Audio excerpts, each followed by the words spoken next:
Say? Rolling.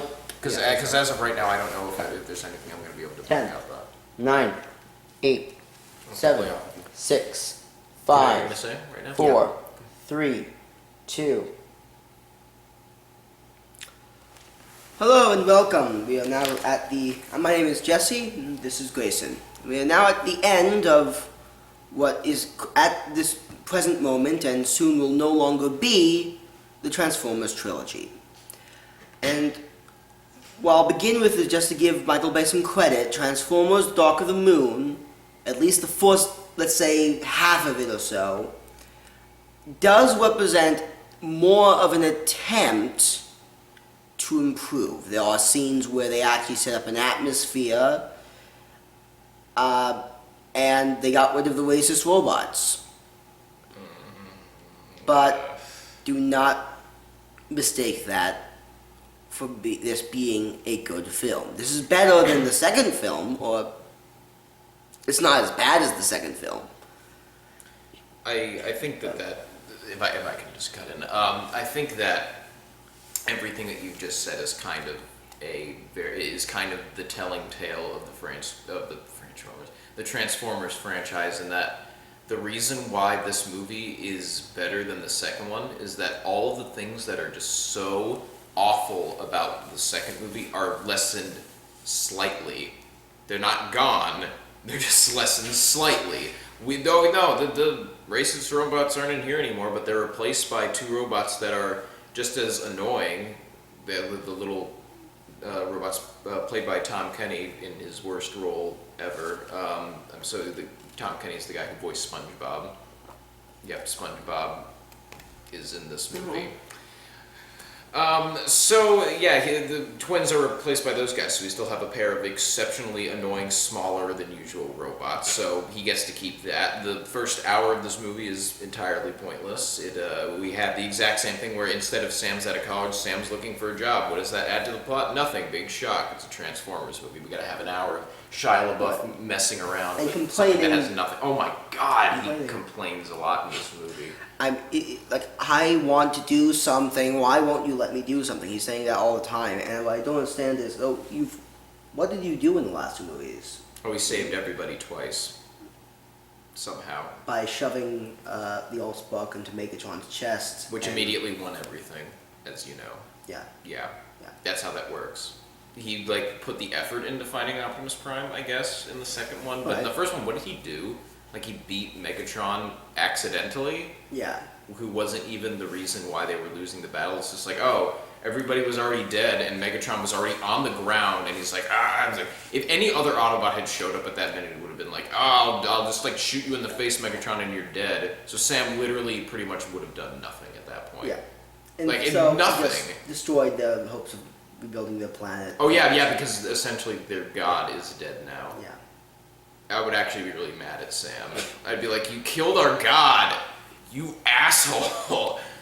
We can't rebuild our world anymore. Maybe that's why they decided to improbably beam Cybertron right next to I'm them. actually going to say there are two things I actually think are even worse than the last film. And first is, you probably should all know this film's 2 years old. Megan Fox is replaced. 3 years old. 3 years old. Whatever. Megan Fox is Who replaced. cares? By a British girl who was a Playboy bunny apparently, and I think she's worse than Megan Fox, and here's why. Megan Fox might have been a sex symbol, but she did things. In the first film, she kills a Megatron, a little mini Frenzy. bot, a mini Decepticon with an axe. So That makes her more effective at killing things than Sam does. In fact, she can repair cars. So that makes her. That doesn't make her a useful character. That But just that makes doesn't her make her that useful. she has But personality. here's in some- some yeah, way. and by the way, she's never kidnapped. That's more that. What does the new girl do? Well, She gets kidnapped. We get a close up of her buttocks as she is climbing. Yes, I'm very fancy.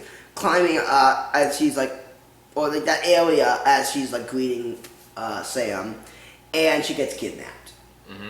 And most of the film feels, watching the movie, I felt like that was definitely Megan Fox was supposed to be there. I I think we have talked about this before, that it really does feel like the relationship that these two have. They're living with each other. They're they're somewhat discussing like, oh, like, do you love me or something like that. Oh, are we? And then at the end, it's like, oh, are we gonna get married?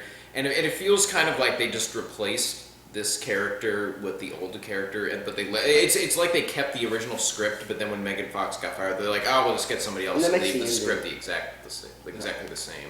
And that makes the ending particularly out of place because when like Oh, yeah, it's very- I'm like if it was Michaela, I can't even remember. I remember the name. That's where Megan with the wings, that would have made sense because you saw the progression throughout 3 films. For this new character, it's just all of a sudden, oh yeah. I also find that moment humorous because Bumblebee is like putting the rings on the ground. I didn't find it humorous because the actual moment, I'm just thinking like that would be like if I was like, get the flesh off of me, and I'll just like put it on the ground and like here, pick that up and like put it on your finger, put my flesh on your finger, turn it into a ring. No, It's great for weddings. No, it'd be like if you So- approached me and a girl and you would just started doing that. Here, I'd be take like, it, put it on your finger. I don't want to put this on my finger. I also like it because they weren't like the right size. They were like the size of like the width of her body or something like that. But I just thought that moment was funny for all the wrong reasons. Yeah, go on. You were saying there's And another point that is worse. I in this think movie. that the character of Sam Witwicky is insufferable. Yeah. Completely insufferable. At the entire movie, he is doing nothing but complaining. I want a job. I want I want to be able to help. I want Bumblebee to be here. Where's my Bumblebee? Which is Where's also my a problem girlfriend? because he has an Ivy League education and got a medal from Obama, Yeah. and all he can get is a mailroom job Which with John you can't tell Malkovich. anyone about because Yeah. it's classified, even though we all know about it. And they're doing the interview with Bill O'Reilly about how, oh yeah, the Transformers exist, but then there's a scene when he's just like, I can't tell you why I saved the world, but you already know that there's aliens, so why can't they just know that he was involved in it in some way? I don't really what I don't understand understand that. is this. Another thing I just don't understand about that. So you're imagine you're John Malkovich and you hear this guy and he's like, I saved the world twice. Would you hire that guy? No, he sounds like a crazy person. It is- no, and well, I mean, if I was John Malkovich, the actor in general, I would be like, and I was called like, hey, you're going to be in the newest Transformers movie. Oh, am I going to be like voice acting a robot? No, you're going to be a totally pointless character that never comes back into the movie, and you're going to have a weird, quirky attribute of you don't like red cups on like the 5th Awesome. floor. Yeah, like who takes that job and is like, yes, yes. I mean, other than obviously a paycheck, which I get. This movie made an abhorrent amount of money. God. This film especially just sort of baffles me how $1 billion. It's a $1 billion product right Really? there. $1 billion product right there. And I don't understand, and especially don't understand with this movie because it is really boring. I mean, you know, the second movie isn't even boring. I don't even know if that movie's boring. For me, at least, it's just it's literally engaging you in how awful it is, and not in a so bad it's good kind of way. You're just so irritated at everything that it's literally shocking you every second of how much more it's managing to irritate you as the movie goes on. In this movie, it's really boring and just unentertaining throughout most of it, up until it kind of just turns into the exact same feeling of the climax that you get from the second movie, where it's after 15 minutes or so of action that just has no consequence, action that is just going on and on. You literally feel like your brain has like slid out of your ear and just plopped on the floor and you're drooling.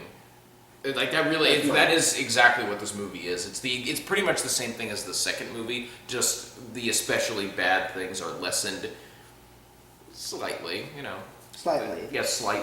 Sorry, I just thought of a third thing this was.